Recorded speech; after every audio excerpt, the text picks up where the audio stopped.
The pleasure of working with Morgan for me is twofold. One, I just thoroughly enjoy his company, and two, it's really cool to have a bird's eye view on, this masterful actor.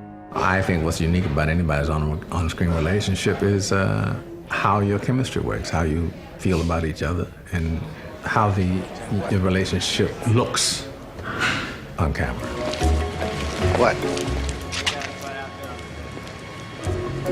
You don't think they'll be impressed with Levitt? We did Kiss the Girls. I just, I'd seen her work before. I was completely dazzled by her. Still am. They've got a very interesting, unconventional buddy relationship. It is probably the most unconventional buddy team that we've seen in quite a long time, but it is, in fact, a genuine buddy team. I mean, I actually feel that it's, Butch and Sundance, it's, Nick and Nora. There's a sense of their knowing each other, that there's somehow a history unspoken between them. That's what comes across in their performance. You think we should pay him a visit? I think you should pay him a visit. Me? Why me? Are you scared of him? Yeah, when you come into contact with somebody you admire, you like a lot, it happens instantly. It's not like you got to work your way to it, It's there, and that's what's great about it. You know right in the beginning that this works fine, It's easy, and when it's easy, it's fun, No, I'm just a thorn in the Marine Corps' ass. But you, my dear, you're a pretty, young, sympathetic little wife. I totally trust him. I know that he's always going to be doing something totally present and authentic. And you can't necessarily put your finger on it, but I just have to assume that he will help bring out those qualities in me, too. No, I don't play those games. So I get a big thrill out of working with him. We were looking for a woman who would be very convincing, clearly strong, though at times has to show some vulnerability. Someone that the audiences really like and want to root for, feel that she's somehow one of them. These are all things that one hears again and again about Ashley. She's very smart. She has a real strong sense of the career woman, which is good. Her emotions are very accessible to her. She's able to reach them very easily. This is quite an emotional role. To be working with Ashley Judd, it's one of those pleasant surprises. And I'm grateful for the experience, and I'm fortunate to be a part of this film. Playing a pretty hardcore woman who's very straightforward and very matter-of-fact and very businesslike about defending my husband. It's almost like a rite of passage to get to play an attorney and to have to cross-examine people. So I was really looking forward to that. 7 men spread all over a village would witness the exact same thing. We all got to the barn at the same time. Wow. How convenient. She's bright, she's driven, she's in control. And when this incident happens with her husband and when she decides to take on the case herself, she's suddenly thrust into a very unfamiliar environment where she is no longer on top of her game, and this is new for her. Who is in charge? I want to talk to whoever is in charge! In this particular piece, she's quite vulnerable. Actually, ironically, that's not necessarily the trait that people expect from Ashley a lot of times. They like for her to be hard and tough, and she's that as well, but you see a much more complete range in this movie. I wanted that baby so much, Charlie. Being a civilian lawyer, she needs help because she's going to need someone who knows how the military code of justice works.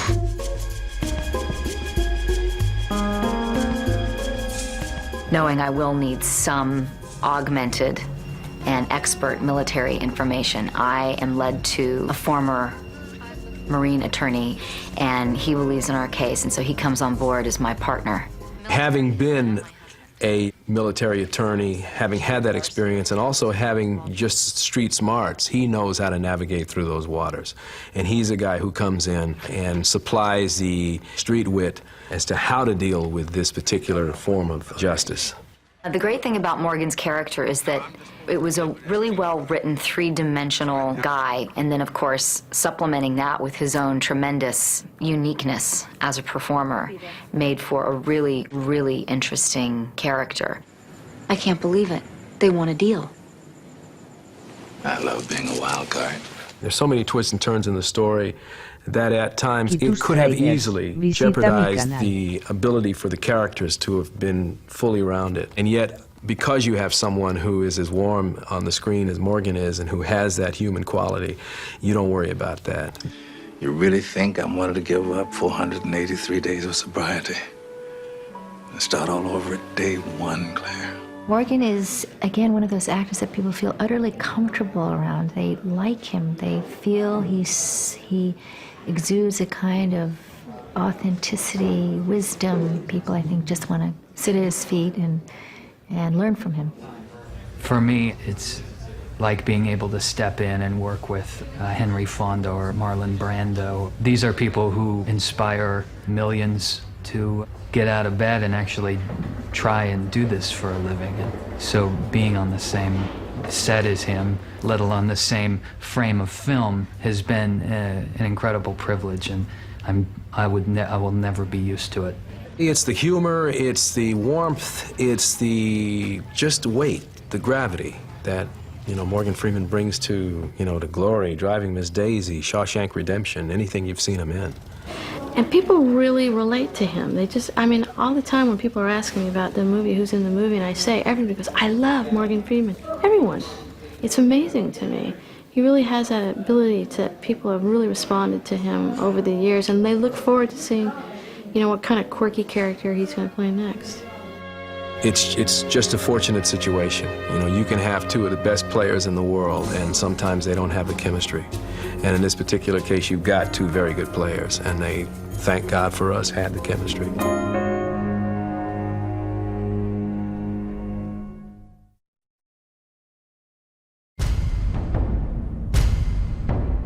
There is not really much difference between the military and the civilian side of the criminal system.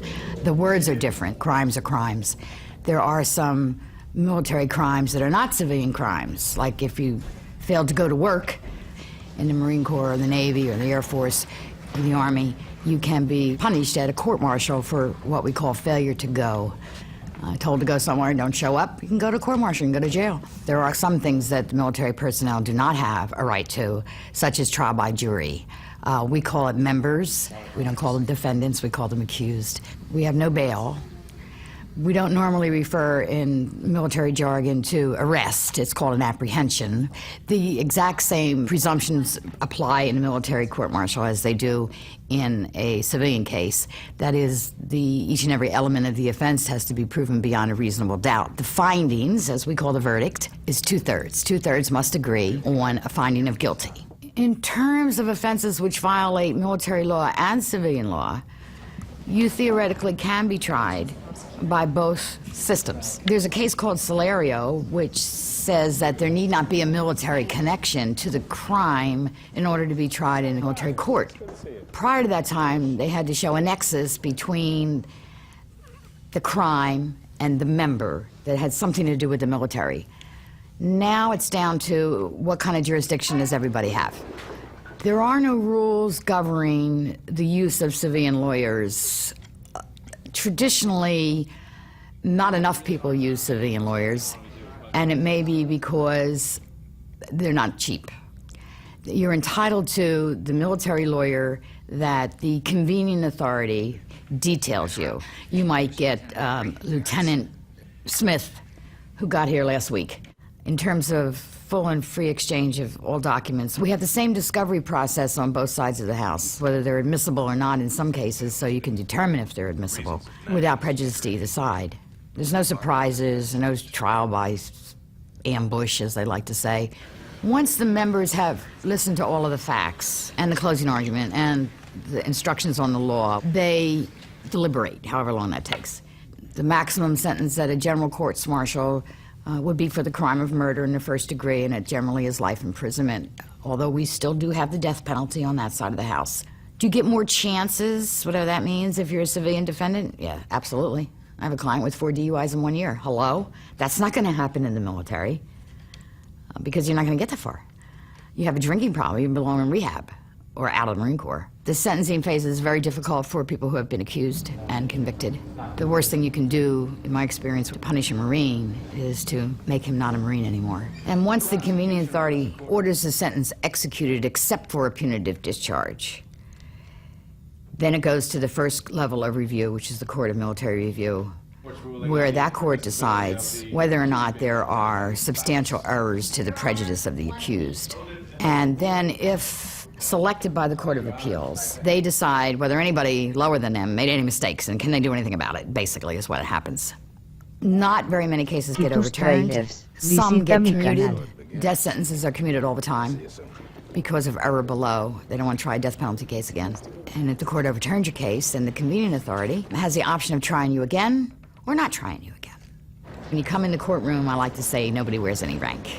Military members object to the familiarity with which trial counsel and defense counsel, they go to lunch together, they go to the gym together. They're Marines, they do a lot of things together, they fire the pistol together, and they think somehow that that's wrong. Well, it's not wrong. I like to think that there is honor and integrity among members of the Marine Corps. People ask me, why do I practice military law? My answer is, as long as there's a Marine Corps, I'll have a job. And that's partially said facetiously. I'm not going to get laid off. I can always find a court-martial. Besides which, you have this nice, detailed military lawyer that they gave you for free to tell you where you're breaking down. More people should do it. A lot of people are scared of it because, oh, I don't understand it. Well, there's nothing to understand. Close your eyes, okay? Now you're in federal criminal court. If you understand that, you're going to understand, by and large, the military side of the house. Court is closed. If you're a criminal suspect, you certainly have the right to refuse a polygraph examination, and most attorneys will advise you to refuse a polygraph. Polygraph examinations are not considered confidential records unless you have it administered to you through your attorney, where then it's covered by the attorney-client privilege. Often people say lie detector, and that's really not what the polygraph is. It reads physiological signs. It has equipment that helps you to look at someone's blood pressure, their cardiovascular, their pulse, their respiration, and the sweat on their fingertips. If you talk about normal people, like 99% of us out there in the world, myself included, we probably can't beat a polygraph. You believe that it's this magic machine that's going to tell someone to read, that they can read your mind. And in fact, they try to do that. When you're given a polygraph, they bring you in and they do everything in the environment to take control. They have the chairs a certain way, and sometimes they'll take your jacket away from you to kind of show you that they're in charge. It's designed to elicit any admission. So they'll say, you know, have you ever stolen anything? Well, then usually most people say, well, when I was in 3rd grade, I stole a piece of candy from the teacher's desk, and, you know, and then they'll go on, and they'll say, except for that, have you ever stolen anything? Till they can try to get you to say yes. But usually that question doesn't even count. It's a control question. It's not really designed to test your honesty. It's designed to test your stress to the particular question. One reason the polygraph is so successful is that the people are able to frighten you.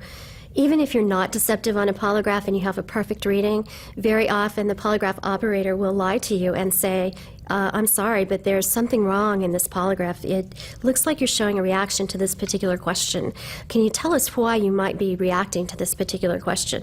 And they'll just go on. And a polygraph can take 3 hours, it can take 8 hours. There have been 11-hour polygraphs. And what that 11 hours basically is an 11-hour interrogation under extreme hostile conditions. It's important to stress that despite what polygraphers will tell you, that it's 99% accurate, most of that accuracy is based on confessions that they elicit out of the people. They may not necessarily have read the chart that way, but the person breaks down and confesses. You can't just simply rely on the fact that if someone passes a polygraph, they're telling the truth.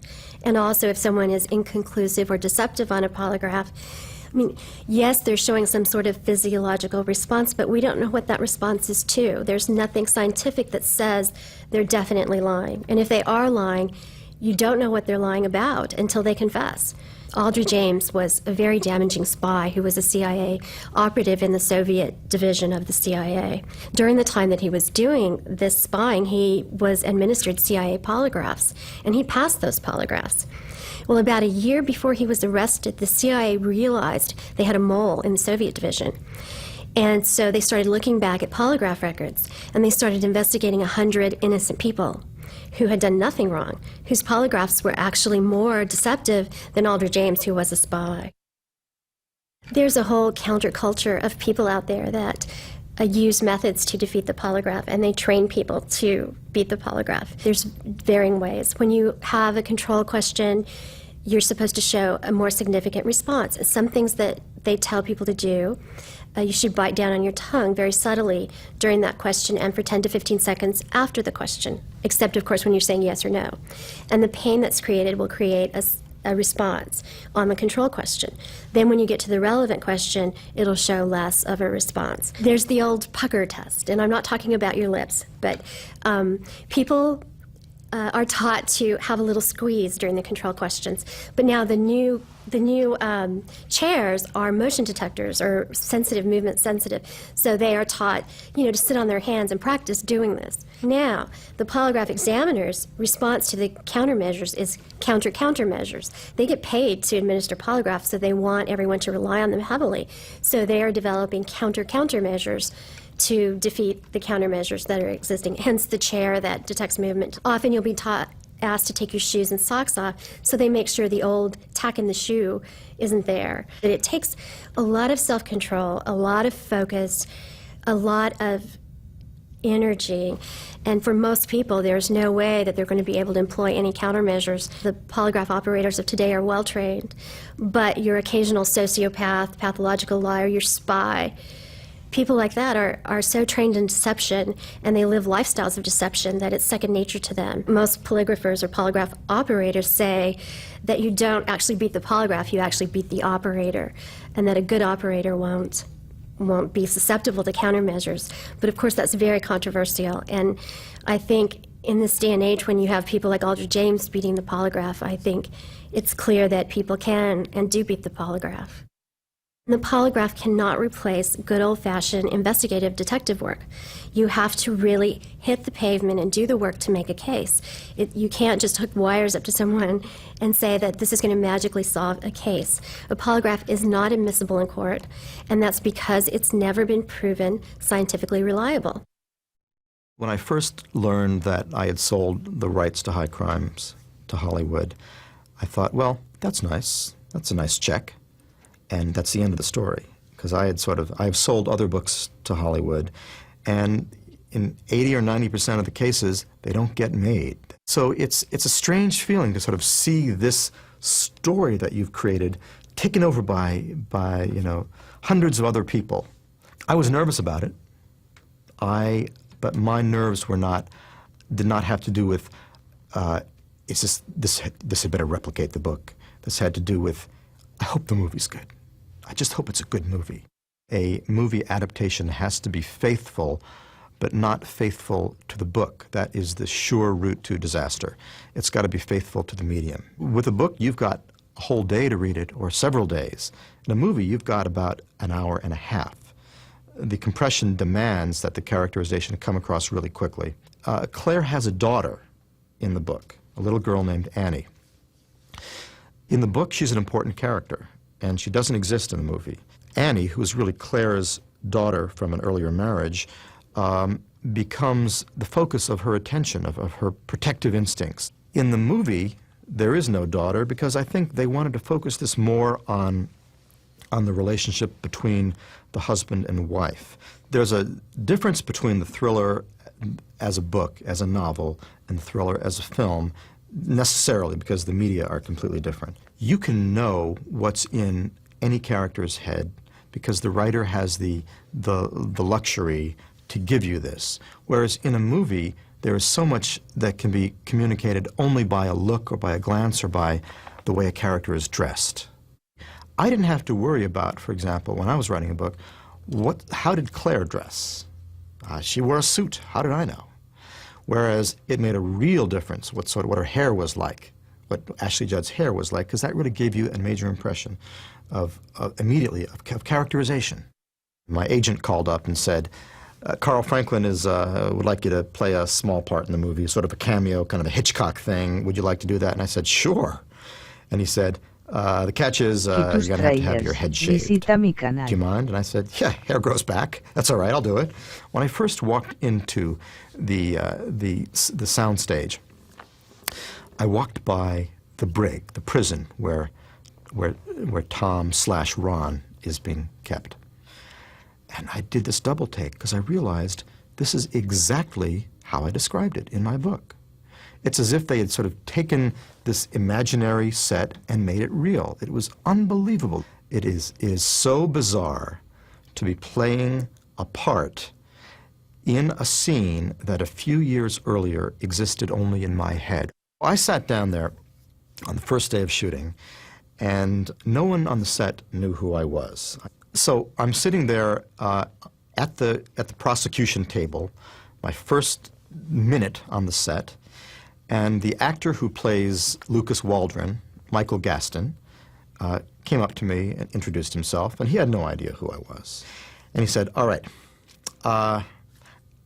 you're going to have to understand who my character is, how this plot works, what the motivations are. I really want you to understand all this. I said, okay. And then he said, now, so Joe, where are you from? And I said, I'm from Boston. He said, they flew you from Boston for this part? Thinking, what a sad, small part for them to fly someone from Boston. He said, who do you know? I said, I wrote the book. He said, oh my God, am I an idiot? And he began to shout to Morgan and Ashley, listen to what I just did. In almost every case that I know about, the writer is secreted backstage, is kept away, because they don't want the writer to be dissatisfied. They don't want the writer to voice his dissatisfactions, and a lot of writers tend to be dissatisfied if the movie is materially different from the book. Well, my feeling is, number one, no one put a gun to my head and forced me to sell the movie rights. And number two, my book still exists. It's still there. They haven't done anything to it. The book is still there, and it's a different story in some ways. Whenever you're doing what's called a genre film, you're dealing with this legacy of thousands of movies that have been done before you. And people have all kinds of preconceptions. And it has to feel fresh. And yet, within any genre film, as in within any genre book, there are expectations. Certain things have to happen. In the novel, the real world has to be set right at the end. The major character, the main character, has to be transformed, but things have to turn out right at the end. There are the similar requirements in a movie. We have certain expectations. We want, if we are rooting for Claire, we want her to win. We also want her to sort of be the one that is the agent of her destiny. We want her to be the one who without whom things would not happen. This does not mean a happy ending. It can be a sad ending, but it's got to feel morally justified. People ask me often for advice on how to write a novel or what they should keep in mind when they're writing a novel. And one thing is that the movies and novels are very different art forms. I've had friends who have sold books to the movies since then, and my attitude has always been, look, first of all, it's not going to get made. Second of all, if it does get made, it's going to be a different creature entirely. Get used to it. It has to be. And if you're expecting it to be the same, don't sell the rights. My favorite part of writing is the writing. It sounds completely simplistic, but it's true. I love the research. I love talking to people. But when I am actually sitting down and writing a story, I am completely transported. I come home, delirious, rested, in a good mood. I love the storytelling part of it. As a novelist, the real thrill I get is not watching it on the screen, but is in writing it. That for me that's where I'm the boss. Carl Franklin was the boss of the movie. That was his creation. And the book was mine.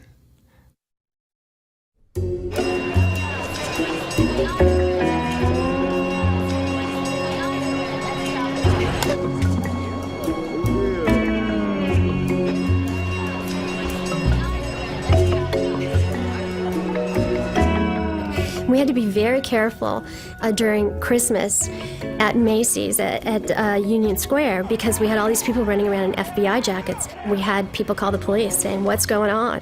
And they said, "This is a movie." I mean, they could see the lights and the cameras and everything, but they were still terrified. It was done in a very realistic way.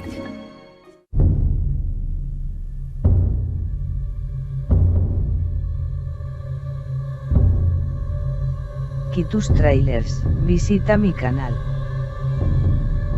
Hey, settle everybody. Please settle and quiet, everyone. Quiet, quiet, quiet. You're at the back of the truck. Okay, rehearsing. You're at the back of the truck. You look up the street, you see the van. Movement in the window. Argument. Bang! Action!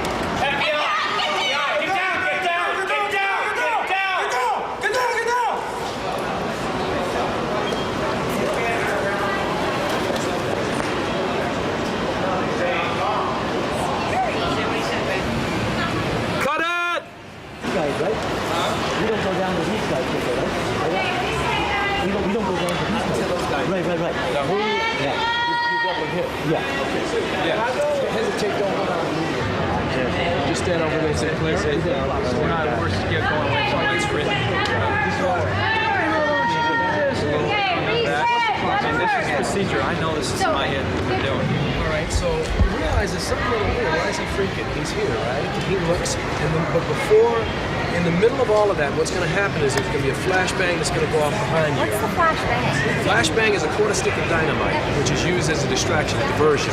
And that basically throws your attention this way, so this man can come from out of this alleyway here, throw down on him, and this guy will come over here and draw on you, and these people who will cross here will also have weapons, and then there will be 3 guys coming out of the van. So I don't want to know all that. Okay. I like to be surprised. Okay, fine. Let's go to 1. Pictures up. Yeah, you come in here, you and me right here, right? And just you know, well, however he, you know, whatever you're instructed to. I want you right here. Cool. Once again, guys. Okay, remember, guys in the van are going to take a separate cue. Hey, Mark. Be Mark. And background action.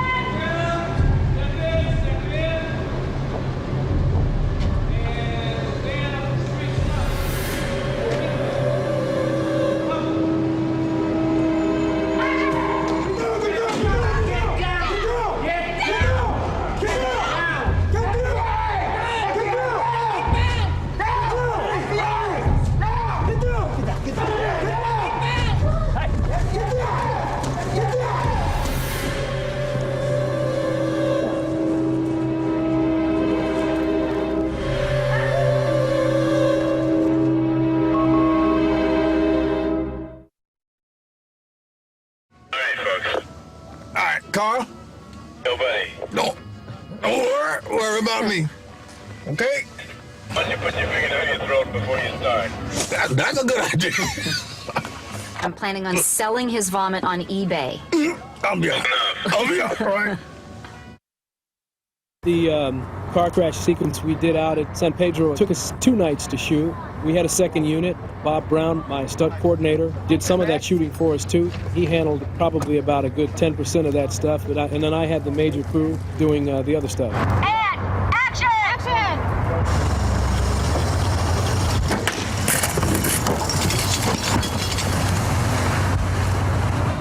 We used like a gimbal, kind of a turntable, to get some of the spinning motion. We used a camera mounted on something almost like a bicycle, except it was like a motorbike, to get some of the tracking shots.